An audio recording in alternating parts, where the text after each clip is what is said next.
Hi guys, welcome back to the Drive Life channel. In today's video, you may notice we've got 5 sets of keys on the bonnet of the E39. And I thought what we'd do is go through, give you guys a full fleet update, because we've got quite a fleet now. There's a lot changing, there's a lot of cars perhaps probably going. And I thought I'd fill you guys in as to what on earth is going on. Obviously, because I haven't been posting as much on the channel.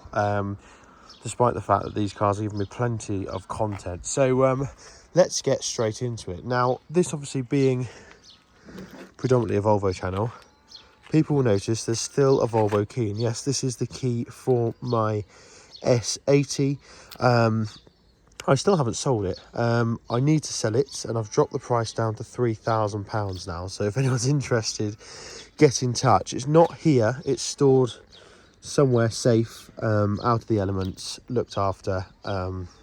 So that's this one. I've had a few people interested. I've had, I think, no one really serious, which has been quite frustrating, because there've been quite a few time wasters, and when you come to arrange them, come to see it, then they never respond, etc. So yeah, a little frustrated with this, but it does need to go, unfortunately. We're now moving house, Mrs. DL and I, so yeah, it could do with going sooner rather than later. So if you guys are interested, then please do email me or message me on Instagram at drivelife.volvo, etc. Get in touch, or just comment and I can give you details. But that's what's happening with the Volvo. Next up then, we have the Jeep. Now, a few of you may remember this thing had quite the major breakdown in May 2023. And to be totally honest, this has only been back on the road for the last month. It took over a year to get this thing fixed. For those of you who don't remember, it basically had a total loss of drive. I was driving it to meet a friend. It went to change down, it's an automatic, went to change down a gear, went into no gear, and then just rolled to a stop and didn't move. Since obviously we had it recovered and moved about, etc., but it didn't run under its own steam. The engine ran fine, everything else worked absolutely fine. It was as if the transmission was no longer collected to, or the engine, for example, was no longer collected to the wheels, and that turned out to be the case. What happened was the torque converter had completely failed. The input shaft, so it's basically the shaft that connects the engine to the gearbox, completely sheared, which is a common issue on these gearboxes. It's a 545 RFE Chrysler transmission. Ask me, I know all about them now after a year of research. And we spent the first few months trying to fix it ourselves, diagnose it, because it was quite difficult. There was all sorts of different transmission codes, etc. But I'm glad to say that eventually we found a specialist up in the Midlands in Cannock. And it was there for 3 months while they diagnosed it, and they completely removed and refitted the the torque converter, replaced it, and did all of that, full service of the transmission, everything, for £1,100. So thank you to them. Neil Smith Transmissions did a fantastic job. It now runs, drives like a champ, and it's now going to go up for sale as well. So if you're interested in this, let me know, because yeah, it's a bit of a beast, this thing.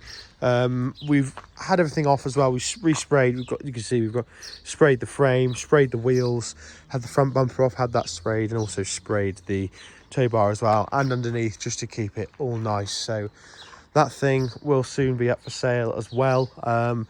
We've actually had this truck 3 years, just over 3 years, but obviously it wasn't on the road for a year. So really driven it for 2 years, but it's been absolutely fantastic. Apart from that breakdown, which is obviously now done, it's never given us any issues. I stuck a new Optima battery on it as well, and that's been, yeah, obviously it's a star. It's got winch on the front, steel bumpers, JW speaker lights on it. Really nice spec on this, and obviously got Apple CarPlay and everything on it as well, which is nice for 2008 Jeep. So yeah, really chuffed that thing. This is back, and if we weren't moving house, we'd probably keep it, but we need the money out of it, and it seems silly to have so many cars. This thing costs a lot to run. Mrs. DL doesn't do many miles in it anyway, and it sort of just sits here, not being used to its full potential. So yeah, if you're looking for a 2008 Jeep Wrangler, then we've got one here. Get in touch and look out for it. Next up then, of course, we have the brilliant BMW E39 5 Series. So we bought this as a result of getting a new dog, a big golden retriever, who now is best mates with our Labrador. We've now got Otto and Wilbur, and this car has been nothing short of fantastic. The only downside is we've got a slightly dodgy window, but everything else in it, you've got plenty of room in the back. Starts on the button every time, and it's in such good condition for a 20-year-old car.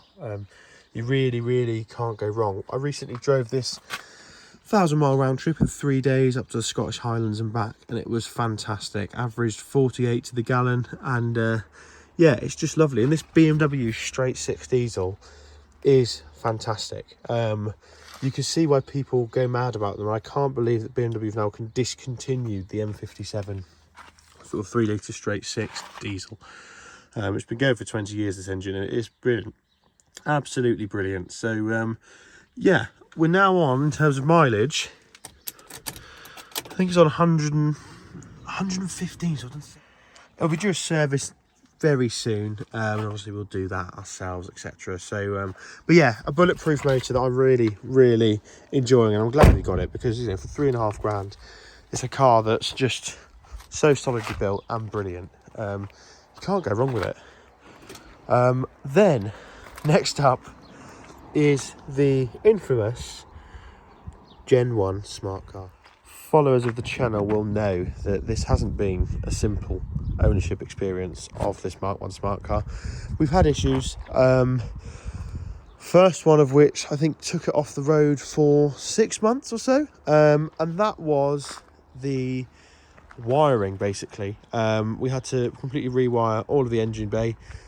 We had to address an issue that meant it basically just blew the spark plug or coil pack fuse every time we turned the ignition on. Turns out it was a short in the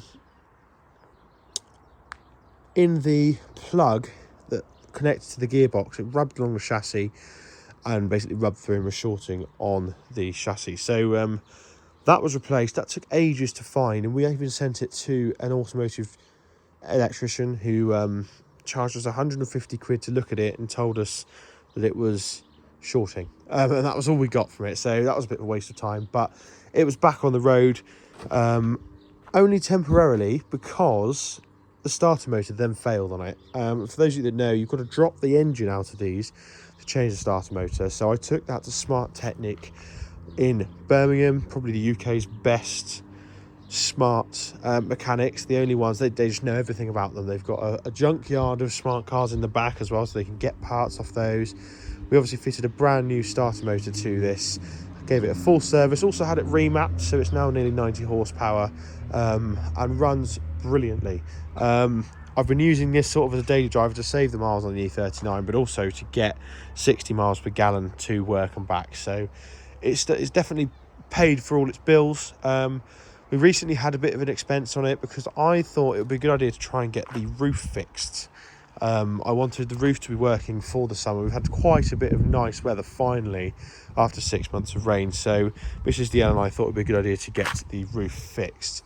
We've spent about £500 trying to get this thing fixed, to no avail. It turns out we need to replace the cables inside. We had a chap come out and take the whole roof off. We've replaced the roof, but we need to replace more bits that we haven't sorted yet. So that's taking some time, and now we're moving house. We're probably not going to do it because we need the cash for other stuff. We have also got a brand new rear window, not that you can see it because it's filthy, but it's totally clear, so that was a little good addition as well. So yeah, this is sort of, well, it's doing well. It's doing absolutely brilliantly. We enjoy driving it. It runs well, doesn't leak oil or anything, and just is excellent. So for the time being, I think at least until we get into this house, it's going to be sold. Sorry, it's not going to be sold. And then I think once we get there, we might reconsider getting something a bit more practical. You know, this house that Mrs. Dale and I are moving into is probably one where we're going to have children, so this isn't the most practical for that assignment. So yeah, we'll see on that one. But like I said, if any of you guys are interested in it, let me know. I'm sure we could sort something out. Yeah, so Smart Car's doing well at the moment, and that takes us on then to our final vehicle, our 2013 Mercedes Sprinter camper van. So let's go and take a look at that. Okay then, so here she is.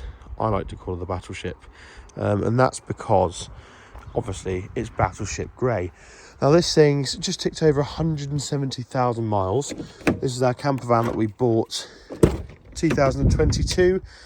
As you can see, it's got shelves and drawers in the front of it, and that's because we've basically started to remodel the back of this thing. We've got full solar, etc., everything in it.